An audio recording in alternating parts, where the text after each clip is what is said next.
Bonjour, aujourd'hui je voulais faire une vidéo sur la somatisation. Alors c'est un vaste sujet, hein, la somatisation, puisqu'on l'utilise beaucoup en sophrologie. Alors nous on fait des somatisations positives.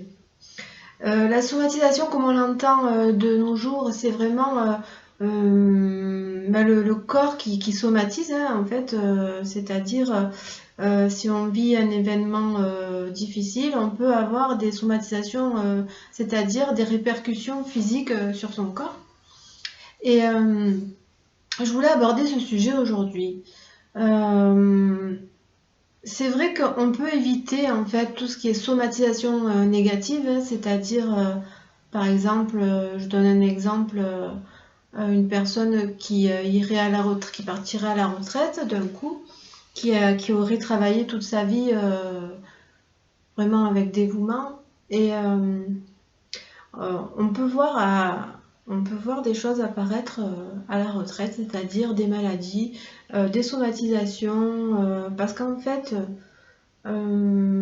lorsqu'on n'a pas accès ou on ne veut pas s'occuper de soi, prendre le temps de s'occuper de soi, il peut arriver qu'on somatise tout simplement des choses négatives. Euh, je sais que c'est important de se sentir bien dans sa peau, dans son corps, et surtout quand on est après à la retraite, on est plus préoccupé par partir en vacances et que d'avoir des somatisations et de s'occuper de ça. La première des choses, je dirais que pour éviter de somatiser, c'est déjà exprimer les émotions, parce que sinon elles vont trouver un ancrage dans le corps, tout simplement. Hein. Éviter de somatiser, ça passe par le verbal, en fait, la verbalisation. Alors, vous pouvez verbaliser à un ami, à un thérapeute, à quelqu'un qui est de confiance, hein, bien sûr, ce qui vous évitera bien des désagréments par la suite. La somatisation, donc, c'est un engramme dans le corps négatif. Vous pouvez avoir des douleurs sous forme d'inflammation, ça peut être au niveau du ventre, au niveau de toute part de votre corps. Donc le plus important dans ces cas-là, c'est vraiment d'arrêter de prendre sur soi, arrêter d'être dans la contrainte, arrêter tous ces modes de fonctionnement négatifs en fait qui vous font aller vers les choses qui vous font pas du bien tout simplement. Et la première des choses, c'est d'en prendre conscience. Ça, on le fait en coaching, hein, bien sûr, on prend conscience des problématiques, hein, en fait, on expose la problématique, et ensuite, une fois que c'est écrit noir sur blanc, hein, si je puis dire, on fait des exercices hein, sur du papier, hein, enfin, sur un tableau. Et en fait, ça permet de mettre à plat tous ces problèmes, tout ce vers quoi on a envie d'aller au niveau positif. Hein. Et je trouve que c'est vraiment intéressant de chercher aussi pourquoi on a tel comportement qui nous est néfaste tout simplement. Et la première des choses, c'est surtout d'en parler.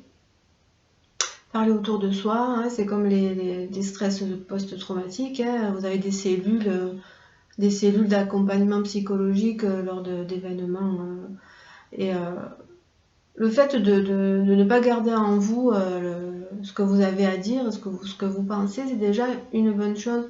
C'est une honnêteté finalement, moi je le vois comme ça, une honnêteté vis-à-vis de soi et vis-à-vis des autres bien sûr. Ne pas garder pour soi des choses qui pourraient vous faire du mal, vraiment mettre à l'extérieur, loin de soi, tout ce qui peut être négatif. Parce que finalement, le but c'est d'aller vers des choses qui vous apportent du positif, d'écouter son cœur et ne pas rester dans la contrainte de situations qui seraient déplaisantes.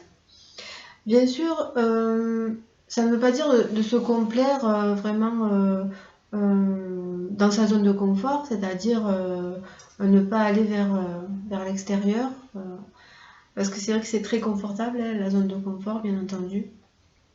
Toujours aller chercher quelque chose qui va vous faire du bien, même s'il faut sortir un petit peu de sa zone de confort, mais surtout aller vers les choses qui vous amènent du bonheur, et afin de ne pas somatiser en négatif, hein, bien sûr, donc après les événements douloureux.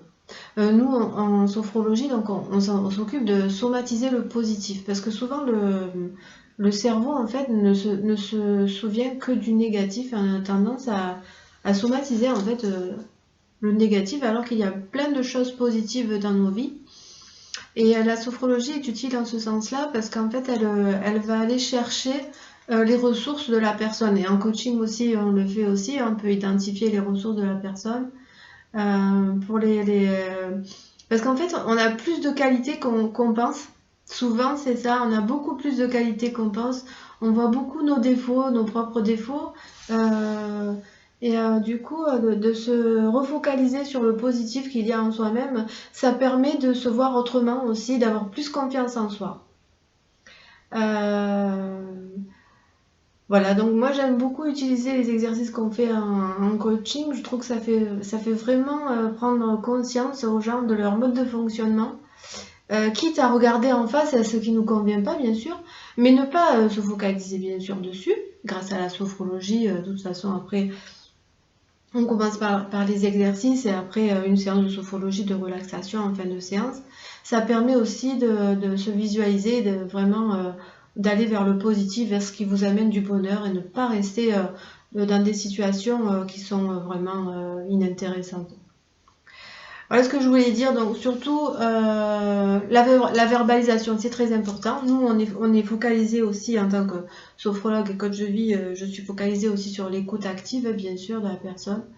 Voilà, il peut y avoir des séances de sophrologie où il n'y a que de l'écoute, où il y a du coaching en même temps. Voilà, donc c'est des séances qui durent entre 45 minutes et 1h30. En individuel ou de manière collective, mais surtout en individuel en ce moment. Si vous voulez en collectif, bien sûr, vous pouvez me joindre par Messenger, vous m'indiquez, et je mettrai en place un atelier sans problème, avec plaisir. Voilà, donc si vous avez des questions, n'hésitez pas. Je suis disponible actuellement. Voilà, donc je vous souhaite une bonne journée et à bientôt pour d'autres vidéos.